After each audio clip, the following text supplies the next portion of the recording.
Good afternoon, everyone. Welcome to Questions About Music. For those that are joining us for the first time, Questions About Music is the colloquium series of the music department here at the U of A. And just as every colloquium series, we invite guest speakers. I'm going to introduce my guests in a moment. But what we do differently from other colloquium series is that we don't have formal paper presentation. We'd rather have a conversation with the people that invite. And sometimes there are people that are joining us from the department to know them better. Sometimes there are people coming from very far away, from other countries.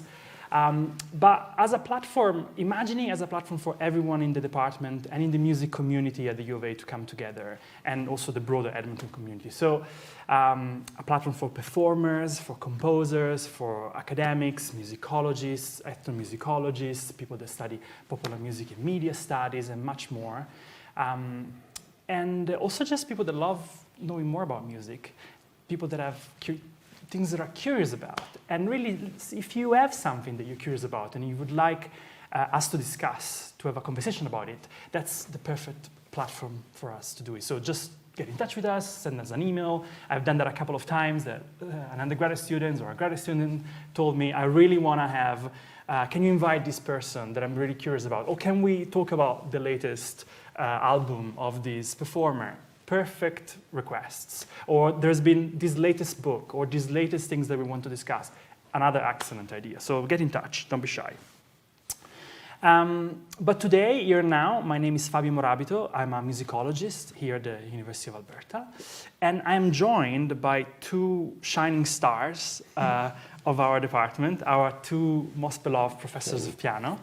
And I am just so delighted because Zhenni Li-Cohen joined the department only recently, and this is an opportunity for us to get to know her a little bit better. But Jacques Després, who is on my right, has also has been holding the fort at the U of A as professor of piano since 2000. So we have someone who joined fairly recently our institution and someone who has been longer. And so I thought, what better opportunity to talk about your professor's journey, what journey in music throughout the studies, how they started their career, what brought them here, how was the U of A when Jacques started 20 years ago, and more. But to get us started, perhaps, maybe we could start maybe I'll start asking Zhenni about your formative years. Can you tell us something about your formative years, maybe a place that was very significant or people that were very significant, a story about you and your formative years? Good question. Thank you for the series, by the way. I think it's a brilliant idea to bring everyone together. Thank you. Honestly, I feel like I could write a book about it. There just has been so much. I had more than 10 teachers. Each one of them very different. For example, my first one was selling the pianos. My second one told me to not play the piano anymore because I just wasn't talented enough. And my third one, because the second one told me I'm not talented enough, then I had no teacher. Then the third one was my dad. Then he had to be self-taught and then, teaching me at the same time. And then the fourth teacher we wanted to study with, and he told me, you're just not ready. It's been quite a journey. And, I also had this teacher where she would tell me to play Clementi, Czerny etudes, and then I would be practicing Rachmaninoff sonata, Chopin etudes. I would go insane. And then she doesn't know that until she found out one day. And she got really, really upset. And she gave me even more Czerny. More Czerny, more Clementi. Well, that sounds formative to me, up to a point. Where were you doing this? So I was in China. Right. And so can you tell us specifically where in China were you? Yeah, so I was born near Hong Kong. My great-grandma, was from Hong Kong, and then the other side was from kind of like the Uyghurs area. So I'm actually considered one of the ethnic minorities there. Understood. Yeah. And from China, did you move to the US to study after some of these teachers told you yes or no a couple of times? Yes. Why did you move to the US? So I moved here when I was 16, when I realized I just needed a better education. I couldn't take all of this back and forth. So basically, I'm sorry, just one more teacher. Because he was actually Ukrainian, and he was the one I think made me who I am today as a pianist, because he actually gave me the freedom to do whatever I wanted to do. And then through him I thought, well, I could perhaps do this. And then he left. Then I had to go back to that Zhenni teacher. Then I thought, you know what, I'm done with this. So I moved to the US. Right. Yeah. What a story. I love that we're talking already about the Zhenni teacher. She was nice, though. She was nice. Yeah. Rest in peace. Exactly. Jacques, maybe same question. Like, can you tell us something about your formative years? A person or people or a place? It's a long time ago. No, but I seriously say that because life was very different then. I mean, my experience is also, it's quite different. But I mean, of course, I'm from Canada, but I came from, well, a rather remote area of Quebec, which, I still remember a wood stove. I remember farm. I remember that I enjoyed much more driving a tractor when I was 4 or 5 years old than playing the piano. And so, I mean, it's just that it was just, but I started very young and early, and was lucky in many ways and maybe not so lucky in other ways. But I started very young, and I found out later, when I was 4, 5, I think I drove the tractor to the wall of a stable, and my grandpa arrived laughing. And I found that out later on, I mean, about 10 years ago, 12 years ago, at the funeral of my father. And my cousin said, you know why he was laughing? I said, no. He said, well, Jacques is like a normal little boy. It's just don't play the piano, which is also for me going back to the roots and the farm. I drive there, just like there is a saying, oh, le petit gars Isabelle, the little boy of Isabelle, my mother, the son. So, but teachers. I was lucky because I saw many different teachers. I did many things that I should not have done, playing sports, playing football, and you name it, I did it all. But in my early 20s, when I ended up in Indiana University, I met really a magnificent teacher. And that was really, and then I was lucky because, as someone from France, really great education, then a Hungarian person, then a Russian teacher, right. And just, you're thinking like the assistant of Joseph Levine, and if you know Joseph Levine, it just, and so, I was very fortunate, especially in these days of Juilliard, because you studied chamber music with a student of Kneisel, who worked with Brahms, and then so that's, I'm old, but maybe not that old, but it just goes quickly. Yeah. And so we're very lucky to just have different paths, whether or not we do well with it. Yeah. We might even fail at it, which, I fail at failing. But it's just that, yeah, it's just I was fortunate. Listen, yeah. So from Quebec, Indiana University. Yes, I grew up in a tiny little village. And my parents chose not to send me to Montreal. Right. When I was 5, right. Because there was a great conductor then, Wilfrid Peltier, who conducted 400 operas. He founded Quebec Conservatory. Right. He heard me. And I was 4, and I still have a little picture. I'm on the stage with the Quebec Symphony Orchestra behind Lauren Hollander, who was a pianist who replaced Michelangelo, who did not come. Oh, wow. And so, but my parents said, no, we can't send our child at 4-year-old, 5-year-old to Montreal, I would have had the same education than Stéphane, for example, all these people in Montreal. And so they kept me, and I just basically went to a non-school and all type of things. And it's around my teenager year, I had a serious teacher who was a little bit destructive. But then when I turned 20 in Indiana, Shibok, was really, I think, the person for me. Yeah, wonderful. It's incredible. Different paths. What you just said, life would have been very different if they had sent you to Montreal or the. Yeah, but you have to remember that the world was a very different world, and I took counterpoint lessons with a composer called Clermont Pépin, and he was telling me that he was still living in kind of the early history of Quebec, because it was a very closed world. Right. Let's put it, it's just, it was a very closed. Right. And having education was the first one, my family. And, so to have an education like this. Was Yeah. quite something. I understand.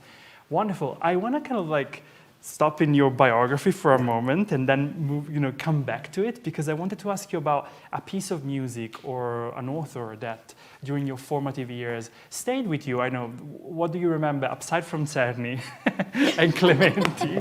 Or you could say Zhenni and Clementi, but what do you remember spending lovingly time with by practicing and thinking about, like, I want to become a pianist, this music, I want to continue playing it? I think I might have to think about this and have Jacques. Answer first. Oh boy. This is not, No, because people, I'm this is just not a doing my best thinking about, because it's just, because as I think about this, Yeah. I just remember at 15, I mean, every summer I would enjoy myself going to Orford. It was like freedom, as opposed to be oppressed by a teacher. And when I was 15, I came back, and all I was doing is discovering Brahms. And it was just like unbelievable. And it's not that one understands much of the writing, but it's just like you, wow, where's that coming from? And, Made you curious. Yeah, curious. So for 4 years, my roommate at Orford for 4 years, some of you might know the pianist, the wonderful teacher Jean Saunier. We spent 4 summers together. It's like an oldest piano friend for me. But Brahms was just that moment that was special. And I still recall could not do anything, working on the Brahms second concerto and working. It's like, I could not play it, but I just loved it. Yeah. Just love at first sight. But love is blind. Be careful. Yeah, so I just realized that I asked a question similar to what many asked me. Is like, what is your favorite composer? Which is not what I was asking. It was more like what is stayed with you. If you have to tell a story, just as you did. So don't feel like you have to pick your favorite composer. We're not talking about that. Yeah. And the bar number. The bar number of Brahms piano concerto. I did remember this French teacher, actually. In my 20s, I went to the city in France, Marseille, for a few years, maybe 5 years or so. Every summer I would spend 2-3 months to work with her. She was the student of Pierre Mutter, who was the direct student of Ravel. So I learned a lot of Debussy with her. And, I didn't speak French at the time. I didn't speak English at the time. And it was just, a lot of playing and explaining through music. And the thing is, I think that the thing she said the most was that je comprends pas. Because it's not clear to her. That sense of clarity. And that's something I learned so much. And that carried, through me, in other repertoire as well. Right. I don't understand what, the music or just how you were playing. Like, the layers, the sound and everything, doesn't understand. If there's any sense of, non-clearness or, she's like, je comprends pas. Like, That's I have to make sure I speak crystal clear to the audience. That was a great lesson for me. Yeah. Right. Huh. And how old were you here? I was in my 20s. Right, yeah. And the Jacques playing Brahms at 15. No, but reading to that, and also... Yeah, but there's nothing wrong with it. But you know what? I mean, what was actually, for me, really, so like, for example, the second sonata and that scherzo, for me, was relating to the space, the north. And there was a connection for me for that open space. You just said that. And that was the young Brahms, I called himself the young Chrysler, before he kind of became very inhibited and just the master of his craft. The Brahms without the beard. Well, it was because he was still, Clara said, he was 20, he writes the third piano sonata, and he plays with little wooden soldier. I mean, just like he was just... But it was just amazingly, I think, inspiring, in some ways, because I think it's like in anything. If you kind of connect, I recall at 3, what made me connect to music, the emotion of the piece. If you have a connection, then therefore it's no longer abstract. And then therefore it's a language that speaks without words. Yeah. And it's a language that you never really fully master, but it's just that that moment there was a connection that went beyond the sound. Yeah. And that's why I was so taken by that. I love that you had a personal connection with this. We form personal connections. Like just the way you were saying, with, you know, Debussy becomes, or your memory of this repertoire becomes entangled with this personal connection that you had in Marseille, right? Marseille. Yeah. Ah. So kind of like, let's jump back in you guys' biographies. Like we sort of like paused on you being where? Kind of like moving to the US to study Yes. piano when you couldn't do Clementi anymore. You couldn't, there was like with this teacher, enough Clementi. So what happened next in your trajectory? That's just much less interesting in some ways. Let me be the judge of that. There's one element that I thought to mention that I felt it was difficult for me at the time, but that I cherish very much, because I thought about this because Jacques mentioned how if your parents had sent you to Montreal, what would have happened. So my parents actually sent me away when I was 11, and I had to pursue, because I was born in a very, very small town. There was no piano education much. So I lived by myself since 11 years old. My mom would visit me every weekend, but it was difficult for me because I lived on the second floor. I was scared that people would climb on the balcony and attack me. I was scared of darkness. My only friends from 11 to until I moved 16 was just music and books. I had to listen to recordings at night, especially those Brahms and Rachmaninoff. That makes me feel so like I feel like I was holding on to a whole world, so I wasn't lonely. It was just something special in my life. Yeah. Oh, Sorry, wonderful. that was not part of your question. No, it's fine. I love that. We start with question and we degenerate in whatever comes to mind. I love that. Wow. Oof. So how was for you coming to, moving from China to North America? Yeah, I'm sure a lot of us, had this immigrant kind of experience. It wasn't easy, but in some ways it's like chasing an American dream. It doesn't have to be American, it can be Canadian dream. It can be a Canadian dream. Yeah, you kind of explore whom you can become. The whole world is yours in some ways. I mean, we all feel that way at age 18, I suppose. Kind of doesn't matter where you were, but yeah, it did feel like, wow, what am I doing with my life? And I had wonderful teachers. It was a very competitive world at Juilliard. Everyone wanted to be the winner of Clyburn competition. It was that kind of environment. It wasn't suitable to me because of where I came from. I just loved music. I didn't care about winning stuff. But it kind of, I don't know, you have to figure out who you are in some ways. Yeah, but it's incredible, figuring out who we are or who you are. Yeah. With music, at that age, I remember being very kind of like dreamy because by listening to all this music, compared to some other people in my class who were doing studies with me, I was, if their dreams kind of like the level of dreaming was here, I was dreaming like with my eyes open. Beautiful, And they also didn't get it very much from it. But how about you, Jacques? What kind of dreaming were you doing when you were 18?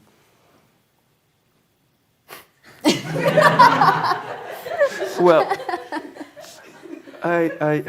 when I turned 18, I think that's when, I ended up by accident going to Montreal, and I did the Montreal orchestra competition. I won the prize, okay? And for me, it was very special because then after that, my mom took me out, and she went shopping, and she got me a beautiful leather coat, which, it was the biggest dream. And me, I took some of my money because I needed really money. Because I recall the year before that, I remember I had a girlfriend, and to go get her, I had to see her, I had to get the money from the library. I was nose bleeding, not enough food. I was poor. But in any case, I got that money, and I got myself my first pair of skates that was not hand-me-down. And that, you know, I mean, it was special. I still remember Lang skate, Larry Robinson, you might know. That's what he was wearing. And that was very special for me. And I still recall walking in the house, my parents visiting them, walking on my skate. So that was a special moment. Yeah. Yeah, so that's what I was doing. I love that. You know, under the umbrella, you're Professor Zhenni. There is also Jacques journeying on skates. On skates, yeah, exactly. I mean, it was good, you know. It was good, Yeah, right? It was good. So, but to continue with your biography. Okay, so a little bit. So you want After the skating. About music, now I was completing the conservatoire Right. in Quebec, and right after I turned 20, I just went to Indiana. Right. And I mean, I had no money, no nothing, but I was able to manage with borrowed money my first year, and then after that, then money came from different things. Scholarship, Canada Council competition, you know, and it's just playing a little bit. So, but at first it was not obvious. Yeah. And also moving to the United States, and I couldn't speak English. And the thing that happened to me, it's hilarious actually when you think, but it was kind of upsetting. But you know, when you land in Bloomington, Indiana, and your briefcase with all your paper is in the back of this little commuter plane, and you can. And then the plane leaves with that, and you have no paper. Oh no! And you just welcome to Bloomington. Okay, so it's just like I know nothing. Yeah. I mean, it was amusing actually, but it was something that was priceless. Although I could not appreciate the extent of what it was, because we always have to remember. I mean, I'm more and more conscious of that. That in the U.S. they benefited greatly from migration from Europe, migration that was forced because of anti-Semitism before the war, you name it, it's all, you know. So in the US, you had these schools that were filled with supreme musicians that survived. And so in Bloomington, you had quite a few musicians, the same in Juilliard. I mean, places, it is different now, but I mean, but it was an amazing connection. And I mean, it's tragic, but people like little me kind of was lucky that I could get to know some people that just survived the Holocaust and just, you know, and they brought with them a richness that's beyond words. Yeah. What stories over there? Absolutely. Well, we spoke a little bit about, you know, the formative years, you know, dreams, and maybe we could start talking a little bit about how your career started. You know, when, you know, in a way we never stop studying, right? You know, as people that are passionate about music, whether you're an academic or you're a performer, you're a concert pianist, you never stop studying. But, you know, tell us something about your early career. I feel like my career started about halfway and pandemic happened, and there we are here.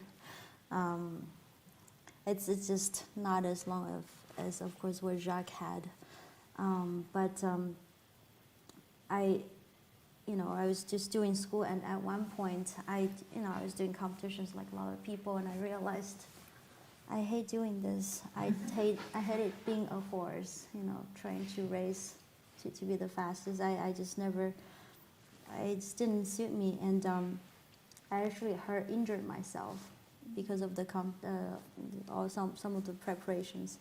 I injured myself so bad that I couldn't open the left-hand thumb. It just couldn't open, so I just stopped playing. I stopped playing for about a year, and that was when I was at school. I was at Yale, and I almost couldn't graduate.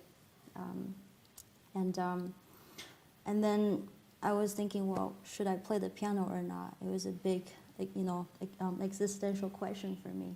What should I do? And I couldn't really apply for more school. I couldn't play any auditions. But thank goodness, I sent a tape to McGill, so that's where I did my doctorate. After that, I actually started I thought, well, it's not for me. Maybe I could. I think I like the idea of playing concerts. I think we all do in some ways. So I started to audition for this management, and it was at the same time I realized I just gotta do what I love to do the most, which is to perform, to stop caring about what people think. And that's when I started to be heard by by the management company and other people, and I start to just have more career and more people hurt me. And then of course I start to make CDs and other people hurt me. Then it start to kind of take off on its own in some ways. Yeah. Fabulous. Thank you for sharing that. You know, because My sometimes pleasure. when we talk about careers, you get sort of like, you go through someone's CV as like success, success, success, success, as if they never had a doubt. Like, people, that's not real life. We all go through, every musician goes through, every academic goes through that. Like, so it really touches everyone. So thank you for sharing that. You know, it's, I'm sure that people in this room appreciated that a lot. And but also appreciate that. And when it happens to you, know that that's normal as well. So it doesn't mean that, oh, you're not in the right profession necessarily, or it's all about what you really want. So I love what you said, that you decided to go for what you really want to do. So that's, and you know, sometimes, you know, there are these connections. You couldn't play, but you had a recording to send, done, you know, and then you could move on. Fabulous. Thank you for sharing that. Jacques, how, when, what? So tell us something about the early starts of your career. It's interesting, and in some way maybe not that interesting. But I want to say something, like for example about Zhenni. What is actually, I mean, she's very humble about that. But to navigate and to live in New York City, you have to work lots. And I still recall a meeting I had with Richard Probst, who was managing Steinway Artist and then Shaw Artist. And he said, you know what you have to do? You spend maybe 70, 80% of your time writing letters and working, maybe 10, 20% practicing. Oh, that's absolutely true. Yeah. It's just exactly the case. Because this is, and to navigate through that, of course, one has to be able to do that, and that's quite amazing how well you're doing that. And so this is a reality, because it's not so simple. And so, I mean, there are always ups and downs. Yeah. And I mean, you go to school and you do things, and you take turn in lives that you were not expected, and then there are responsibility that comes. Let's say you live in the US, and if you want to have a family, let's say, well, one needs to have a job because you need health benefits. So therefore, whatever you're doing, you must have a job to be supporting that. So therefore, I mean, I had to navigate and find a job at some point. And then it was actually interesting for me, because at this point, it was going quite interestingly. But you see, because of all the sports I did, I injured a finger, I busted some ligaments in the finger. And then when I was at Juilliard, I was doing about 5 different things and commuting from Stony Brook going, and I re-injured that finger. Then I see a hand surgeon. He says, well, you might be able to play the piano for another year. And but then he was a schmuck. I mean, he really, I'm sorry to say that, but he didn't really know. And basically, I mean, I'm quoting his teacher, who was the greatest hand surgeon in New York City, Dr. Richard Eaton. And I mean, he says, oh, no, don't worry, these ligaments will be fine. But that put fear. And then as soon as you put fear, then you mess up a bit how you play, as opposed. So it was a little harder. So when I started my doctorate, I started it with my left hand. I had audition when both hands were working. But there is a good ending to that story, because that's when I met Molly. Molly is a German short-hair pointer, and she was the owner. Molly was my hand therapist, and so this is how I fell in love with Deutsch Kurzhaar. And so, anyway, but I've seen this hand therapist about 10, 12 years ago when I started arthritis, and then she had Luna. And she does, I mean, she's wonderful. She's retired. Her husband passed away. But I thought it was just wonderful, because there was a person who had worked so hard with so many musicians you would know. And because that was a field that was very unknown then about, I mean, Dr. Eaton, he was the first one who did a transplant of ligaments from a cadaver on the finger of a cellist at the St. Louis. And then I still recall, he was so funny. You don't know Bobby Ojeda, do you? No. Bobby Ojeda was a Mets pitcher, a very good pitcher. But then one day he was trimming his edges, and he messed up a finger. So that's the doctor, Dr. Eaton, looks at me and said, "He's such an idiot. I mean, you make millions of dollars. Get yourself someone to cut your edges, you know." It's just, but he fixed the finger, and the guy was pitching after that. So, but these things kind of put a damper on your life and career. So you have to always readjust, and then also in a few years things don't go, and then it comes back, and then I just did different things. You created the festival, and that was the greatest part of education for me in the early '90s, which is because, well, the reality is that, you know, the older you get, the more you realize that you know nothing, and that's the beauty of it. That is the beauty of it, because there is. It's just like the joy of teaching, and I'm sure that's for you the same, for everybody, is that you look at the piece you've played maybe 40 years ago, and then you realize, oh, wow, it looks very new to me. The saddest part is when you find misreadings that you've done for years. Well, and your student is having, and you arrive, I remember just, oh, you're playing that. Oh, yeah, that's a beautiful note there. That was a misreading that I've done for years. No, you know? but Jacques, but what you mentioned about health, I think it's an important reminder again that, you know, just as there are high and lows in everyone's career, when it comes to a career of a musician, health becomes something that you have to invest in the long term, because you're singers, particularly. I mean, music, it's our body, and you know we are Really the mercy, the intangible we all have, whether it is an instrument, the piano, everything. You know, you travel, you do all things. I mean, it's just, and yet you have to. Nobody knows that, you know, you might have just had a rotten day or just of course, slept, absolutely. And, you know, nobody needs, because they don't need to know. And that was from that agent, Richard Probst, as he said, you know, someone is going to come to listen to you, let's say in Carnegie Hall. They will have to pay from, you know, maybe Westchester County, which is a suburb. They'll have to pay for their babysitter. They have to pay the tolls. When you drive to New York City, the tolls are expensive. Then after that, they will have a dinner in New York City. It's an evening of $500-600. So they want to have something nice. And they, you know, and this is, so, I mean, this is nerve-wracking. It's nerve-wracking, Yeah, you know that. But also, you know, what you said earlier on, thank you for mentioning, you know, that you know, you spend your day, you know, of course practicing, but that, you know, in the imaginary, it's too easy for us to go, oh, what do you do for a living? I'm a pianist, I practice, and then I do a concert. No, wrong. You have to take care of your health insurance, you know, your family, and send all these letters, and promote you, and... So and anxiety. And sorry? Anxiety. Yeah,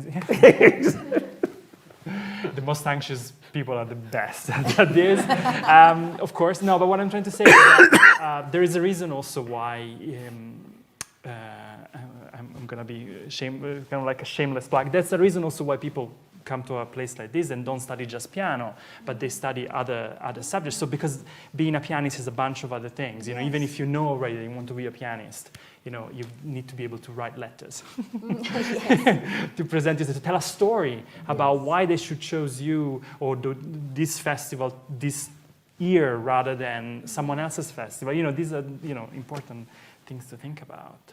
But maybe thinking about anxiety and thinking maybe away from anxiety, but what kind of like in these past few years, you know, you said something about starting this career, especially during the pandemic, you know, the few years before the pandemic. How was for you kind of like these past few years, the years that brought us here? And then I'm going to ask Jacques something similar about what and how this brought to the U of A. You mean from pandemic or after pandemic? You can do whichever. Oh, okay, choices. Yeah, think about your journey that brought you here. Yeah, well, I think I do think pandemic has something to do with me being here. It's just, you know, things were start to happening for me, and all of a sudden I remember March 12th, 2020. They're like, okay, we're gonna cancel all the concerto, all these performances for the entire season. And I was, you know, each year was just, you know, getting more and more exciting for me. And I was like, okay. And at first, to be honest, everyone was, you know, like, my gosh, this is happening. And I was actually really happy. I was thinking, oh, I can take a break. A sigh of relief. I remember this. No, it's true. Like many people Yeah. felt that way, depending on the personality. Yes. Some people dreaded not seeing your friends and not going for drinks. But some people say like, I can write an article. Yes, yes. I can practice. Yes, exactly. I can read a book. Exactly. You But start go to ahead, have sorry. some time to pursue Yeah. some of the things you wanted to do.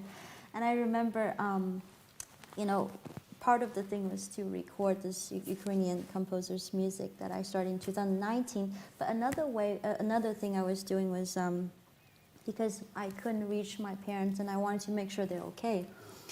And the only way for me to connect with them, I mean, sometimes it's hard to talk to your parents. Starting from zero to have a conversation with your parents, where do you start? And I know my dad really loved traditional Chinese music. So I would start to play pieces for him, just to start the conversation, to kind of, you know, check in with them every single day. And then because of that, over the few months, I have a whole album worth. And I started to record them. And actually recording was the best thing to do. I mean, for me personally, over the pandemic, because it was an organic quarantine situation. Because you're in the hall, the sound engineers in a different room, then they tell you what to do over the speakers. You don't need to see them. Bye, hi, you know, you're done. Yeah, so because of that, I thought that was a very interesting project that I did. But at the same time, you know, as Jacques was saying about making, you know, a living as a musician, then I started to feel like, well, concerts are not coming back next season. What am I going to do? Then I started to apply for jobs. And then here I am today thinking, oh, this, you know, of course you get a job, but it's not that easy. It wasn't easy for me because I think I was, I mean, I just want to be honest and share. I was just nervous to do any kind of interview. I was very lucky that I applied to a few. They all invited me to do an interview, and I just bombed at every single one of them because I was so nervous. Because I really wanted a job. I felt like my livelihood, you know, as a musician, just depends on it. So I did terribly. I was desperate, and then I said, "Look, I don't think this is for me." I gave up. A year later, my former teacher, Stefan, he told me, I think there's a job opening at UofA. Maybe you should apply. So I said, okay, you know what? I already gave up, but fine, why not? So I did it because out of respect for my teacher, really. Wow. So I replied, and here we are. And here we are. Yay. So, amazing. Thank you for sharing that. Yeah. Amazing. Thank you. Jacques, do you want to say something about you during the pandemic? Because, you know, because you also spent some time recording at home, right? Well, it's, yeah, you kind of become someone who does a bit of everything like we all did. You know, we had to create at the moment, find solutions. And obviously, you know, when it's all started, I mean, teaching on your phone, it's not ideal because we're supposed to deal with sound. And then after that, even if you, I mean, I invested tremendous amount of money to get good setup, good equipment, and then I just even working my piano and this and that, and it just then you realize, well, you're at the mercy of the quality of the Wi-Fi. But I just wanted to make sure that what would come out of my house would be in good shape. What you could control. But what I could control, so that hopefully a student, you know, they will have some way to receive and work. So, but it was still, as we all know, it's difficult. And as, I mean, you deal with sound. And just so that's, there's a kind of losing. But yet at the same time, I must say that the kind of the work I've done, and I see more and more things in the web, and there is a young violinist, her name is Tessa Lark. She's stupendous, and with her husband. And they've been doing a lot of things during the pandemic, and more you see a little thing at the bottom, original sound. Because more and more one feels that through that lack of connection, people were looking for something that was more real, maybe a bit more, I mean, where you feel the humanity. And so, I mean, this is something that is happening more and more, where they just all of a sudden the sound is as hopefully as real as can be. But it's the pandemic was a trying Yeah. because I mean things were canceled, but I always thought of all my colleagues and a lot of friends who were living out of concerts. I mean, you know, Marc-André Hamelin, I mean, I was speaking with him, it was awful for him. And the Canadian government was very helpful in helping. I mean, Marc-André, even there was an interview in the New York Times, I mean, he was very candid how, you know, it's just, without the help, it would have been horrible because he was stuck. He could not go anywhere when you have an international career. Yeah. And you cannot, first of all, everything is canceled. But so, I mean, it was Cannot travel. So many people. Yeah. And in Canada, there was the support. I mean, it seems like a horrible nightmare, which it was. But it's just that, then it's just you thank your lucky star that you have a job. And as you see, I mean, having that, I mean, there is a great singer that I collaborated once and with a couple of times. And, you know, amazing, amazing countertenor. But now he's about my age, but, you know, he doesn't have a job. His voice is kind of gone. And you just, it is brutal because you face life. And, you know, in the US, you don't have the same support. And Absolutely. This is where job is, we're very lucky when we can have a position. There are sacrifices, you give a lot of things. You give up a lot of things. Being an academic job, there is no question. But, and especially, I mean, Stéphane actually, and actually myself, we're probably the first few who had completed a doctorate in Canada. Talking about over 30 years ago, it was not that common. You think about all the wonderful pianists that we know of. They wouldn't have had a doctorate. The other generation, you know, with a master but good education, but now it's a prerequisite. Yeah. And even a doctorate, it's not enough. Yeah. You need a bunch of competition, you need like recording to all the things that you've Yeah. done because, you know, it's really trying. Yeah. And it's changing all the time. And that you have to be very alert on your feet, imaginative, and create your own work. And so needs to be the sort of education at universities, to be on our feet, to make sure that we kind of like are updated to give the best that we can to our students. But yes. Because at the end, what they need is not taught here. It is. No, but I truly mean that in a fashion. When you're out and facing the world, you know, we do all we can. A lot of things at GSR, we do all we can. But usually, if you're well prepared, is you have been prepared to do anything. So in other words, you have different tools. Yeah. But if you're just specifically doing one thing, good luck. It's good, you know, and having the world's not going to adjust to you. No, exactly, and having different tools, I think, is one of the things that the universities, for example, have continued doing. You know, the fact that I'm here, I'm musicology, talking with you and with you is already a sign of that, because otherwise, we would be talking just with another pianist, and the fact that we're not doing that is a sign of that. And it's just tools. It's tools. And this is, I will say the last thing, I spoke too much. No. I still recall afternoon, I was teaching privately before going, and late at night, a kind of night person, I would watch Channel 9, which was Chicago TV. They had the cops, and Harry Carey singing. In any case, and in there, late at night, the advertisement is this. You will have someone, well, you want to get a job, I'm going to teach you. You go to work in a garage and you're going to learn how to repair cars, and you're going to learn one tool at a time, put it in your box, and you're going to leave with your box full of tools. Well, it's a bit what we do. Because we get all type of different tools, and hopefully we're going to fill that box. But it doesn't mean we're prepared if we have not learned how to use all the tools together. Because and to adapt. It's just, and then when you see your first car you fix, you're going to cry. What am I supposed to do? Of course. But you're ready. If you really knew what your tools were for and you're able to put them together. Yeah. How inspiring. I think this is a wonderful note, a wonderful point of the conversation to open to questions from the audience. We have a wonderful audience here, and it's also 2:45 on the dot, so I think it's perfect. So who wants to ask my guests any question? It could be a question that you want an answer from both. It could be a question to one of them, or for something that they said that you want to hear more about. Yes? I have a question about managers, having a manager, getting a manager. It's not so common maybe for wind instrumentalists, but the general thing is, how did you know you were at a point where you A, wanted one, B, were like kind of at this springboardy point in your career where having one would benefit you? What are the pros and cons of having one? What do they really do for you? Is that Go ahead. You start. okay, Allison? This is a great question.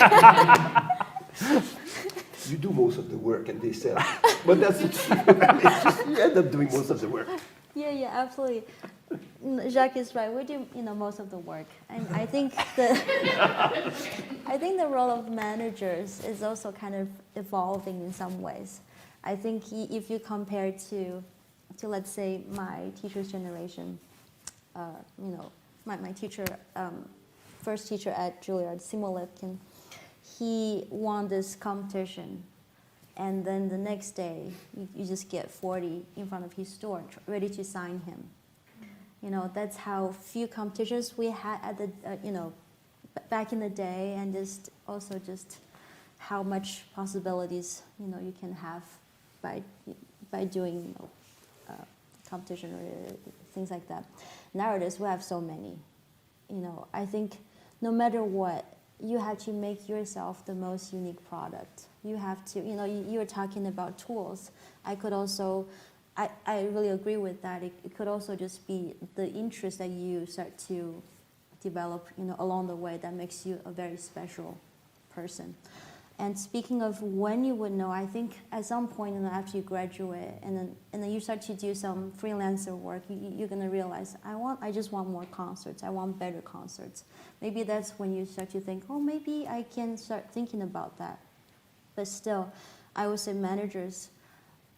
Right now, the managers, they want to come to people who already have so many concerts, knowing that they're gonna make money out of you. It's just a very, very, very, business reality kind of thing. And so my takeaway is that not everyone needs a manager to have a good career. I think you really need to know what you want, the kind of schedule you want. For me personally, I'm done with managers. I know what I want. I know, the kind of schedule I want. I have my own projects, and I know I need to pursue things that are meaningful to me, instead of just playing many concerts, or at different areas. And I know the kind of concerts I want to do. It's just you start to kind of know, and you ask yourself those questions. And I really think managers seem to give you the kind of green light to an open field. It's not the case. You really have to be yourself and know what you want and see. Yeah. I love this idea of curatorship, almost curate what you want from you and for you, kind of. I love it. Right. Jacques, do you want to add anything about managers, or? Well, for example, things changing. Okay, she was explaining, like you think of Soul Euroc. Soul Euroc was a great agent that kind of developed these great things with Arthur Rubinstein, which is so magnificent, but it was these big concert stage. And that kind of destroyed the smaller concert stage. But then it was an agent representing you. They were going to make money out of you. Now, as a young person, as Zhenni said, you have to write to your agent, and you have a lot of things. And they will make money they want to have your contacts.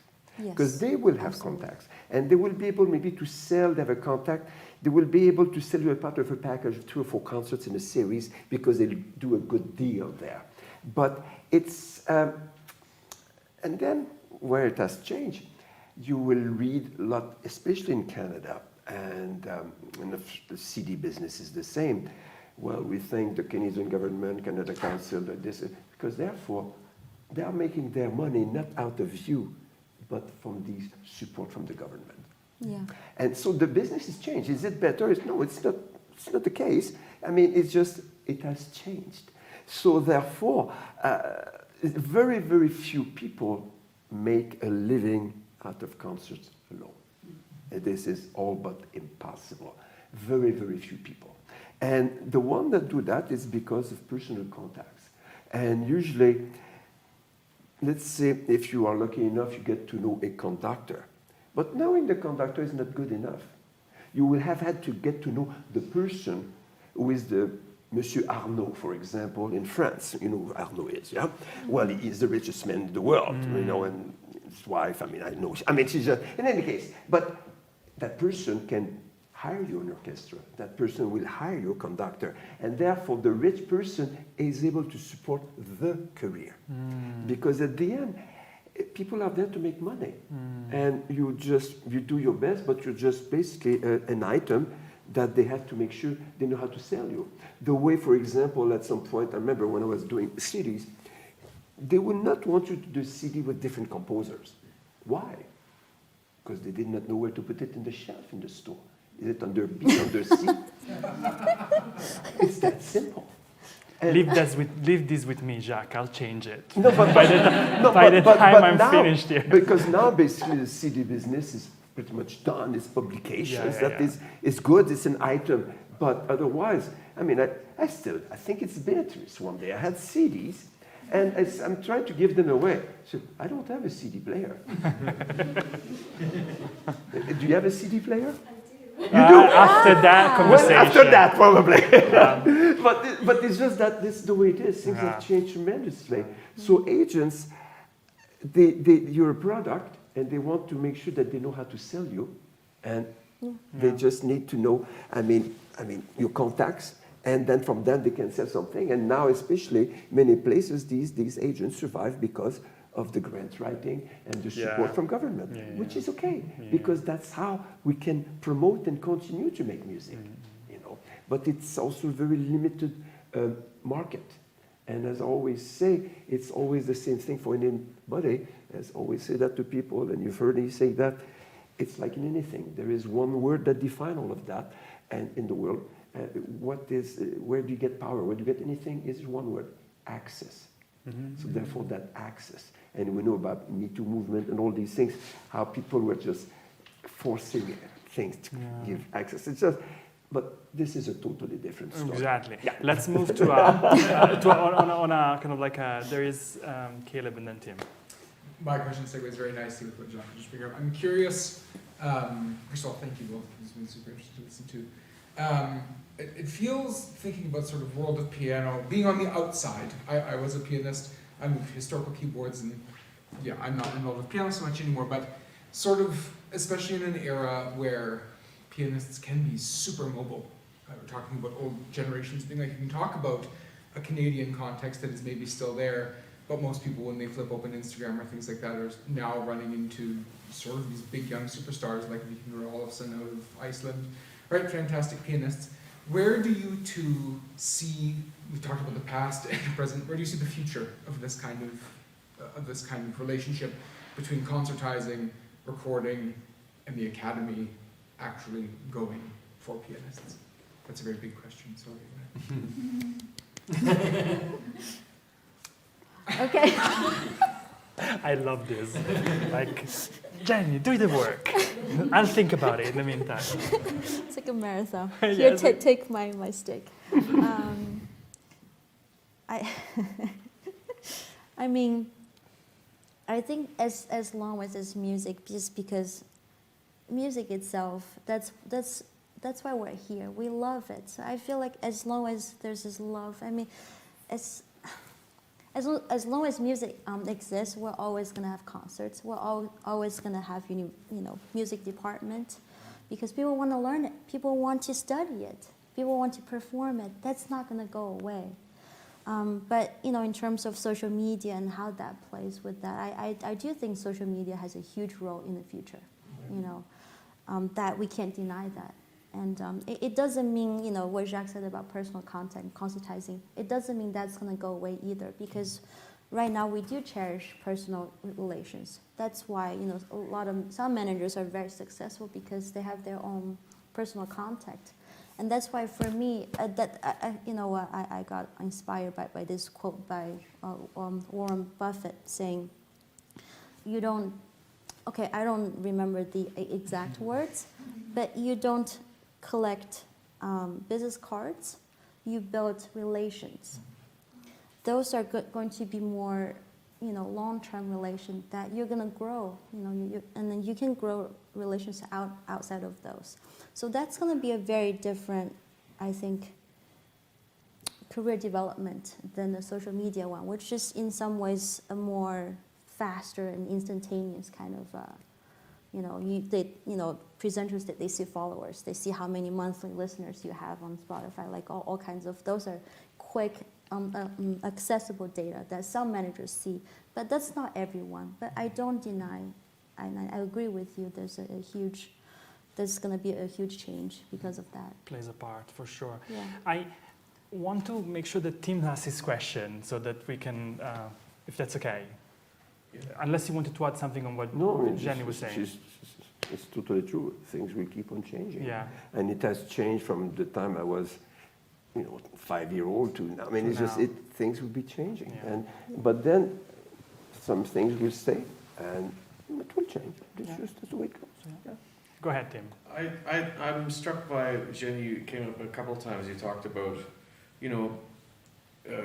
maybe feeling like the interviews didn't go well. You just sort of resign yourself to the fact, oh, maybe I won't do this. Or the idea of studying and competitions and then just saying, I just want to play. I'm going to communicate. So I'd like you both to say something about that transitional moment as a performer, as a musician, and how important that is, and whether you can define it as a time, or is it just a place where you get to, as an artist, where you feel like you can just say what you want to say, and at that point, then it starts becoming more and more real, right?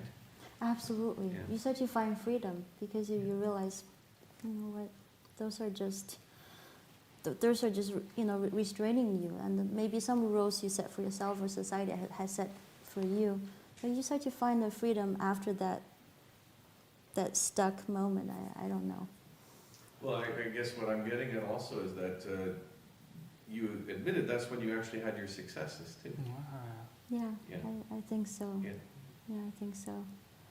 Yeah, I guess maybe Jacques has a lot more experience in this, but I do feel that success might just be the flip side of your failure in some ways.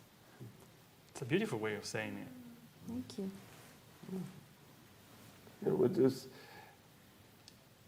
I think that it's like we have our toolbox and we never know when it's going to be all working.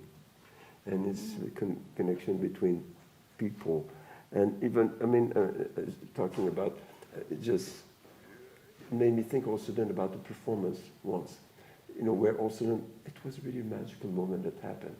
But so few of those happen. And so it's also then things came together. And it always brings me back to a lesson I had with my wonderful master in Indiana. And I have so many wonderful stories of him, but that was just, the lesson was just about how to paint a bird by Jacques Després. Comment peindre une. And it made total sense, because all of a sudden you work, and nothing works. And then you have to erase everything and restart. And then all of a sudden, the bird sings. And then you just say, well, you paint the door and close it, and then you can sign it.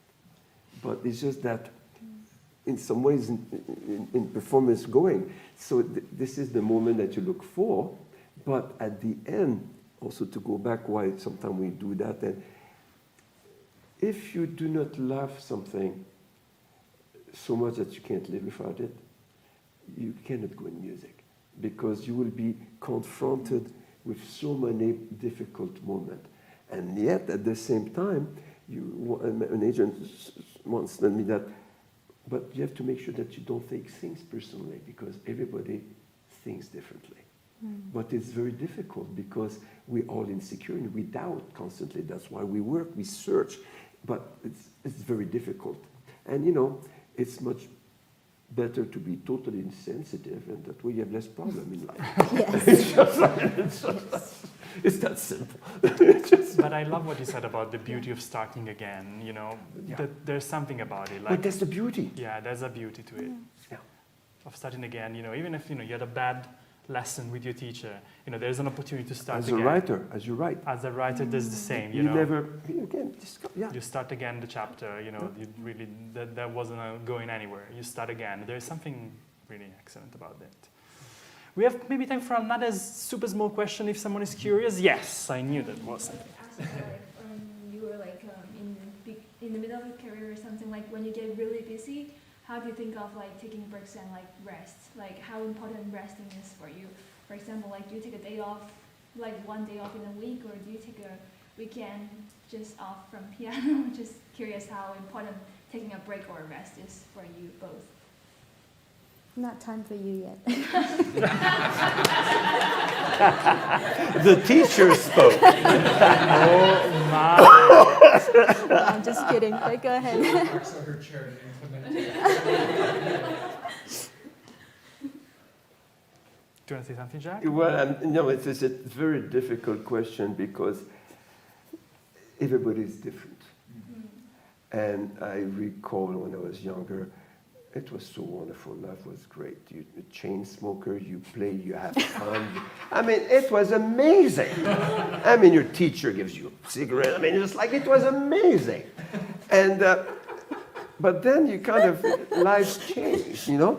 And well, that's the way it was. I mean, I am with you. And it's exactly. And so therefore, you know, I'm looking. I've not found the switch to turn off my brain.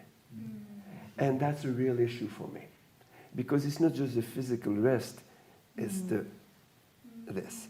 And so, I mean, it's the difficulties, like especially it keeps you up at night, and then but then it's exhilarating because, wow, you can it's just like so many things, and it make connection, and it's fantastic. But I would like to turn off the goddamn thing once in a while.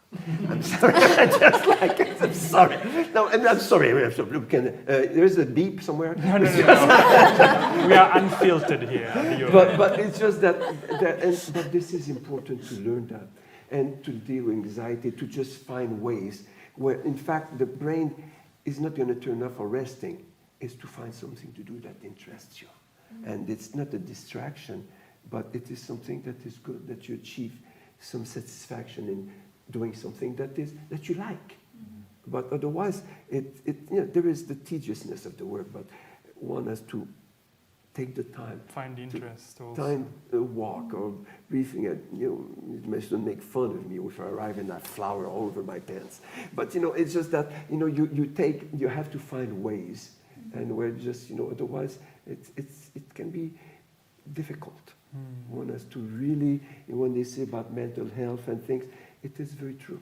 It is very true. And it's not. I hate to use the mental health as if it's not that. It's just I think much more about your well-being. Yeah. Because I think that. it's much more positive to say you have to think of your well-being. Yeah. And that you have to find ways for that. Yeah. Beautiful. I think that's a wonderful way to end. I think so. I want to again thank my guests for taking the time. Thank you. And stay tuned with us. There's going to be more questions about music coming your way. Excellent stuff. One in February, one in March, one in April. So stay tuned. There's a pattern there. There's a Every month. more information as look for emails coming in your inbox about the next appointment. Lovely to see you all. Thank you, Fabio. Thank you, My pleasure. Fabio. My pleasure. Thank you so much. Darling. So great. No, we should thank Fabio. This is so great what you're doing. Thank you all for coming.